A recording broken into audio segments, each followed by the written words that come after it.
Sam Allen, welcome to Stanford University and the Systems Leadership course. Thank you so much for coming. Yeah, it's a great pleasure to be here, Rob. Now, as the CEO of John Deere, tell us a little bit about the company and where it is today, a history of a company that's founded in 1837, but also where it's headed to over the next decade. Yeah.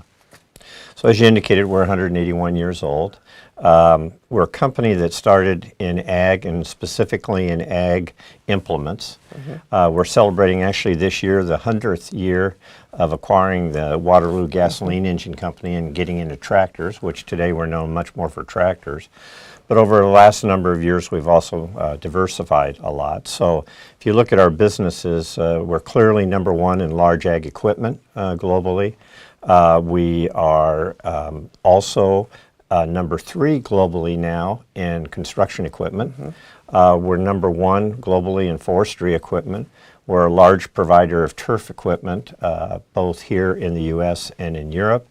And then we've got about a $40 billion captive credit company as a part of that. So the company is much more diverse, and I think that showed up in the last few years in that we just finished 14, 15, and 16, 3 years in a row of revenue reduction, 34% from the peak to the trough.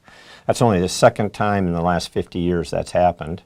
The first time we lost a lot of money by the end of the third year, and quite frankly, the company almost went under in the mid-'80s.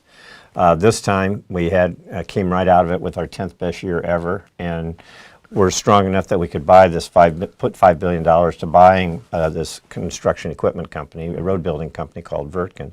So the company today is much, much stronger. It's growing, and it's growing on a lot of different fronts, not just in traditional ag, even though by far our largest business is still a large ag. And when we think of John Deere, we think of big green machines, and yet the world is changing as these devices become increasingly connected, and digital is playing a much stronger role in your business. You've been doing autonomous systems for many, many years, and you recently acquired Blue River, founded by a Stanford graduate. Tell us a bit about how digital is changing your business. Yeah, it has in all parts. If I take a more holistic view, certainly the Internet of Things is having an impact on us on how we're thinking about working with our supply bases, our manufacturing facilities, how we're communicating with each other. We have since about 2010 been putting telematic solutions on our equipment. So our equipment's we have more pieces of equipment out in the marketplace with a telematic solution than anyone else, which was the foundation for a lot of this for us. And then over the last few years, specifically since 2012, we've really have created a vision for us of where we want to go with precision ag, which digital is the foundation for all of that. And it really has taken us from the standpoint of looking at agriculture and ag equipment and farmers managing by a farm field and managing for insights by capturing data through the course of the year, looking at it during the winter time period and then replanting in the springtime. We're really on a journey now with digital. We're literally from managing farm fields. We're in sight of seeing us managing plant by plant, which is what Blue River will help us do, and getting real-time information off the field and creating insights and intelligence from that causes us to do things different with the equipment right there at that moment, as opposed to having to wait till the following year. Now, you've been with the business a long time. As the CEO of the company, how do you think about blending the type of domain expertise that you've had in Deere for so many years with new competencies and capabilities, people who come with digital backgrounds and the digital natives? It has been something, in some ways, we've had to deal with this for a number of years. In other ways, digital, especially artificial intelligence piece, has brought up a different opportunity here. If you think, for example, we've had an engineering center in India now for almost 20 years. So you manage that culturally differently than you do an engineering center that we have, let's say, in Moline, Illinois, and we have another one in Kaiserslautern, Germany. And again, there's some cultural pieces there that you end up picking up.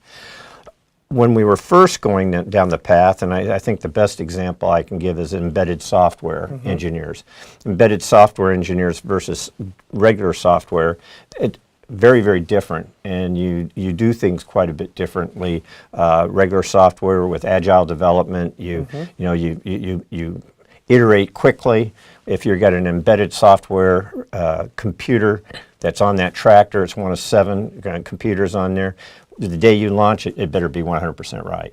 So you have to create, literally inside of our system, you had to create a software group that has got to be very process-oriented to do it right the first time and a little slower.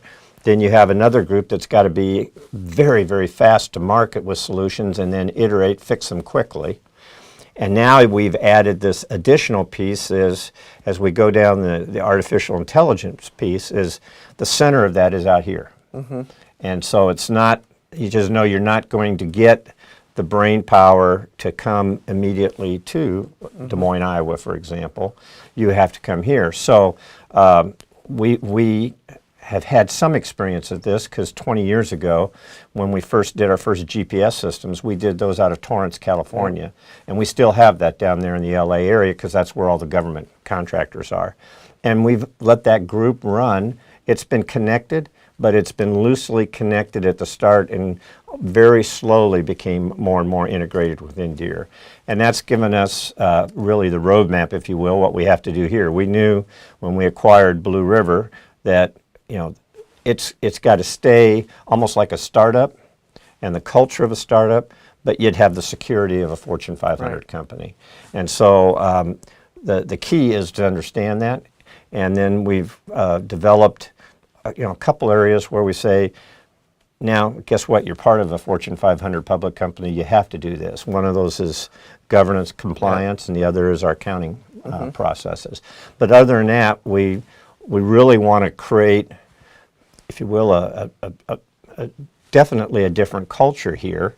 Let it be maintained, and over time, just continue to instill Deere values into that culture.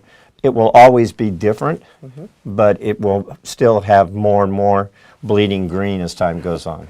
Now, as the leader of the business, I heard you say that you want to enable those organizations to take all the attributes that made them great independently, but slowly bring them in. How do you think about when's the right time to be infusing green into them? And how do you know what's that magical sauce, that magical time that allows you to do that? Well, certainly on the digital side, somebody like Blue River, it's going to be a different answer than this company we acquired, Vertgen. They're $3.5 billion themselves. They have 5 brands.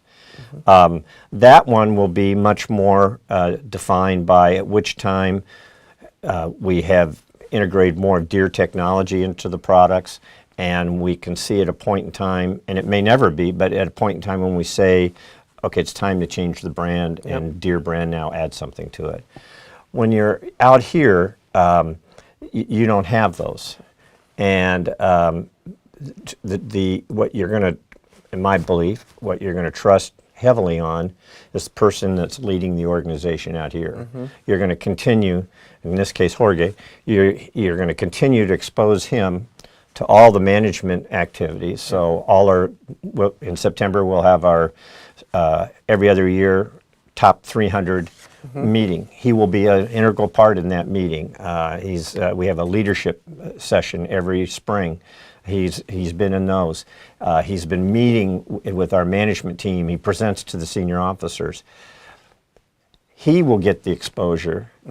He will start saying, okay, here, based on what we have as a culture, here's something I think that Deere does that we would really be interested in picking up. But you're going to rely heavily that the boots on the ground pulls it. You don't want to force feed it. All right, so let's transition talking from internal issues to external issues. As you blend increasingly physical and digital in the products and services, how do you see your business model changing over the next decade? Well, number one, we know it is going to change. That's part of it. Number two, one thing that we don't think, and we don't think we're naive about it, that isn't going to change is in most of our businesses, we go through independent dealers to the customer. And because the type of work activity they're doing, planting, for example, this time of year. When they're planting, they have a 2-week window. They're working 12, 14 hours a day. The machine's got to be up all the time. You've got to have a dealer right there that can turn it around, get it back up, diagnose it, and turn it up. So dealers are still going to be a part of it. The role of the technician will be different. Instead of chasing oil leaks, they'll be also much more on the digital side, much more looking at, okay, that telematic controller, what do I need to do here? It might be a part of a software update they may have to do, that type of thing. We also are going more and more away from selling a piece of equipment, a tractor, a planter, a combine, to saying that we want to provide a total solution, say a corn solution. Yep. And the solution will be connected, all the pieces will be connected, which will allow us to do more optimization of the equipment, but will also allow us to aggregate data from there that will provide the customer insights. Why am I getting 220 bushel an acre on this field, and over here I'm getting 180? Or the 15 other people that have their data aggregated in our system, the average of those is 280. And what can I do differently to end up improving my yield and or reduce my cost of inputs? And those bundling of services will become more of a service component that we sell, not just the initial equipment itself. And how quickly that gets monetized, that's something that we wrestle with and challenge with. And the best example I can give you of that, we have for over 18 years had an auto steer system, which you can show the customer that they have a payback on that system in 9 months. The adoption curve from 0 to getting to almost all of our equipment in North America coming with that optional auto steer system took about 17, 18 years. Farmers are just very, very conservative, tradition bound. So as we try to think about how do we monetize some of these solutions, one of the things that we will wrestle with compared to some is that we have a customer base that is somewhat reluctant to move that direction, and you've got to go with the leading edge individuals, get them to adopt it, and then hopefully spiral it out to others. But we do believe certainly that we're going to change from selling just iron to selling solutions and selling information that provides insights. All right, so as you get that information and solutions and you really focus on customer outcomes, increased productivity, lowered costs, how do you work with your channel? We see this with the auto industry where they're trying to figure out how do they work with their existing partners, and yet you're trying to get data from the end user so that you can deliver products. Right. How do you manage that dynamic? Actually, I think this is one where I think we've gotten on top of it pretty well. If you would go back to just 2015, we bring our dealers together annually for about 2.5 days. We told them in 2015, you're either going to get on this precision ag bus with us or you're off the bus. And we put together a robust program with here's how you get to precision ag 1.0, here's how you get to precision ag 2.0, and here's the timeline you have to get there. First you have to know how to service telematic solutions, etc. Later on you have to know how to do machine diagnostics. Then you ought to get to the point you have an agronomist, and that the dealers have rapidly transformed to today. We've gone from less than 3-4 years ago, I would argue less than 10% of our dealers were really prepared to support that.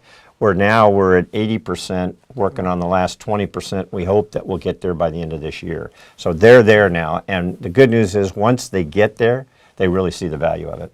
Now today's session today with the students is going to be managing at intersections. I don't know if we have any other company that comes in that's doing this as acutely as John Deere. Farming, which has been with us for thousands of years, now going from a very physical world to a physical and digital world, and we're very appreciative of you taking the time to come to Stanford and speak with us. Sam, thank you for coming to Stanford. Thanks a lot. Thank you so much. Appreciate it.